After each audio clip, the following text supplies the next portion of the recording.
September 25th, 1066.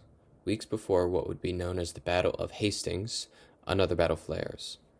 In the Battle of Stamford Bridge in Yorkshire, England, King Harald Hardrada was killed by English forces. This was a significant victory for the Anglo-Saxon king Harold Godwinson because it marked the end of an era in Europe. Over 200 years of plundering, expansion, and economic change were brought to an end. The Viking era is gone. If I say the word Viking, what do you think of? Probably Scandinavia, the north, the cold, maybe boats, helmets, horns. While Vikings are still well known today, there's plenty that people don't know about them. Viking raiding crews were made up of men who wanted adventure and glory. At home they were farmers, but at sea they were raiders, pillagers, and fearsome warriors. In fact, Viking roughly translates to pirate in ancient Nordic languages. At home, when not plundering, most Vikings lived on farms or farm communities centered around a typical Viking longhouse.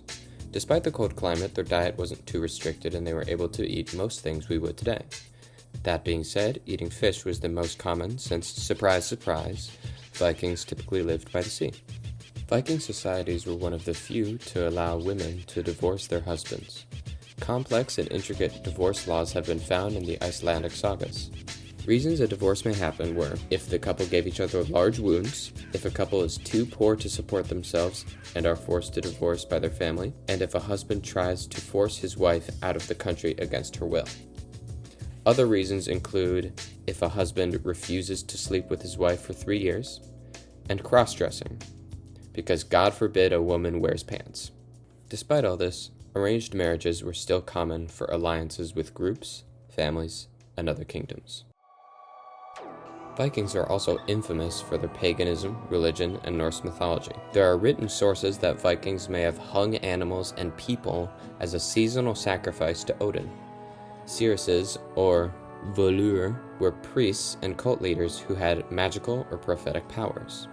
However, about halfway through the Viking era, there was a switch to Christianity.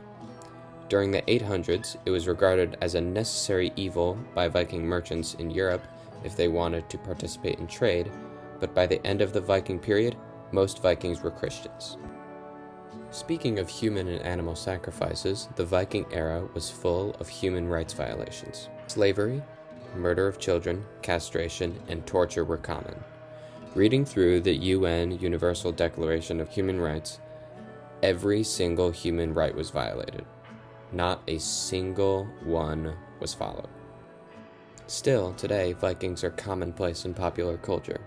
Movies and TV shows about Vikings are still produced. Sports teams are named after Vikings. Video games are made about Norse mythology like God of War and God of War Ragnarok. There's a Viking cruise line. Why do we still talk about Vikings? Something I've barely mentioned so far is one of the most important aspects of what the Vikings did. As a part of their expeditions, Vikings went west, all the way to modern-day Newfoundland and North America. But they also made it east, all the way to Baghdad and Constantinople. Along their travels, they also left tags and graffiti behind, which is how a lot of Viking voyages were discovered. It was also common in the second half of the 9th century for lots of Vikings to settle where they raided. The Danes lived in England and Normandy. Norwegians went to Scotland, Ireland, the Faroe Islands, Greenland, and Iceland. The Swedes settled in northwestern Russia. Even when integrated and separated from Viking culture, these settlers still had a hand in history. Danish Vikings ended up integrating with the Normans and played a hand in the Norman conquest of England, the key battle of which was the Battle of Hastings. Where have we heard that one before?